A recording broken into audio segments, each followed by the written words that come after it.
Assalamualaikum warahmatullahi wabarakatuh. Salam dan bahagia Bapak Ibu Guru Penggerak. Perkenalkan, saya Usmi Ulfayatin, calon guru penggerak Angkatan 10 dari Kabupaten Probolinggo, akan memaparkan demonstrasi kontekstual visi guru penggerak. Untuk merumuskan visi guru penggerak dapat menggunakan pendekatan inquiry apresiatif. Pendekatan ini mengidentifikasi hal baik yang telah ada di sekolah dan mencari bagaimana hal tersebut dapat dipertahankan dan memunculkan strategi untuk mewujudkan perubahan ke arah yang lebih baik. Agar dapat menerapkan pendekatan inquiry apresiatif, maka langkah yang dapat dilakukan adalah dengan menggunakan metode Bagja. Bagja terdiri dari buat pertanyaan utama, ambil pelajaran, gali mimpi, jabarkan rencana, dan atur eksekusi. Buat pertanyaan utama, berisi pertanyaan-pertanyaan untuk menentukan arah penelusuran. Ambil pelajaran, dimaksudkan memandu bagaimana pengalaman positif dari individu, kelompok, atau komunitas lain yang nantinya akan dijadikan pembelajaran. Gali mimpi, berupa narasi keadaan ideal jika prakarsa perubahan telah terwujud. Jabarkan rencana, berupa mengidentifikasi tindakan-tindakan yang akan dilakukan. Dan atur eksekusi, yang dapat membantu transformasi rencana menjadi nyata. Berikut ini visi guru penggerak yang saya buat adalah terwujudnya generasi yang cerdas, berakhlak, dan berkarakter profil pelajar Pancasila. Untuk mewujudkan visi saya tersebut, maka saya membuat prakarsa perubahan, yaitu meningkatkan kreativitas dan motivasi belajar peserta didik melalui pemanfaatan teknologi.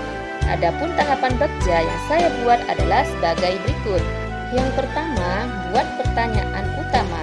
Pertanyaannya adalah bagaimana cara meningkatkan kreativitas dan motivasi belajar peserta didik melalui pemanfaatan teknologi. Tindakan atau penyelidikannya antara lain, yang pertama melakukan diskusi dengan kepala sekolah dan rekan sejawat, mencari referensi dan praktik baik tentang cara meningkatkan kreativitas dan motivasi peserta didik melalui pemanfaatan teknologi, dan mencari tahu karakter peserta didik berdasarkan asesmen diagnostik. Yang kedua, ambil pelajaran. Pertanyaannya antara lain, yang pertama, siapakah guru yang ahli di bidang teknologi dalam pembelajaran di kelas? Yang kedua, teknologi pembelajaran apa saja yang digunakannya? Dan yang ketiga, bagaimana memilih media atau teknologi pembelajaran yang tepat agar dapat meningkatkan kreativitas dan motivasi belajar peserta didik. Tindakan atau penyelidikannya antara lain, yang pertama, mencari referensi tentang tokoh guru yang ahli di bidang teknologi dan mencari referensi berupa media atau teknologi pembelajaran yang sesuai dengan peningkatan kreativitas dan motivasi belajar peserta didik. Yang ketiga, gali mimpi.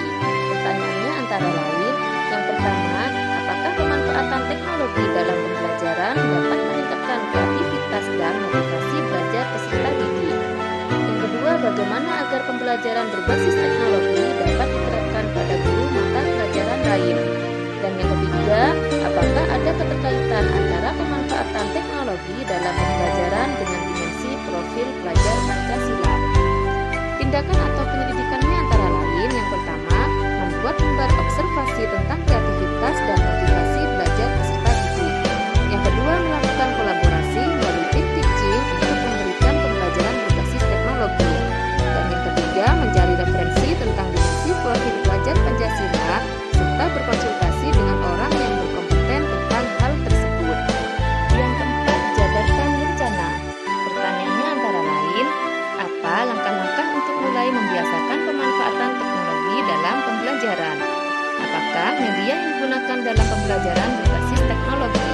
Dan bagaimana usaha menjaga keberlanjutan pemanfaatan teknologi agar terus dapat dilaksanakan dalam pembelajaran di kelas?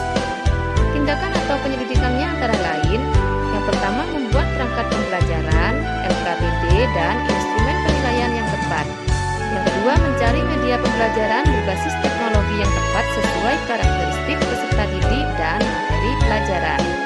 Yang terakhir yaitu pemberian reward pada peserta didik yang memiliki kreativitas dan motivasi belajar tinggi.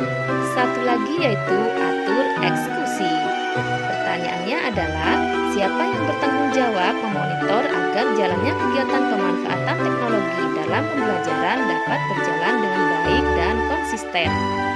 Dan tindakan atau penyelidikannya adalah membuat jadwal kegiatan pembelajaran menggunakan teknologi yang bervariasi tiap minggunya.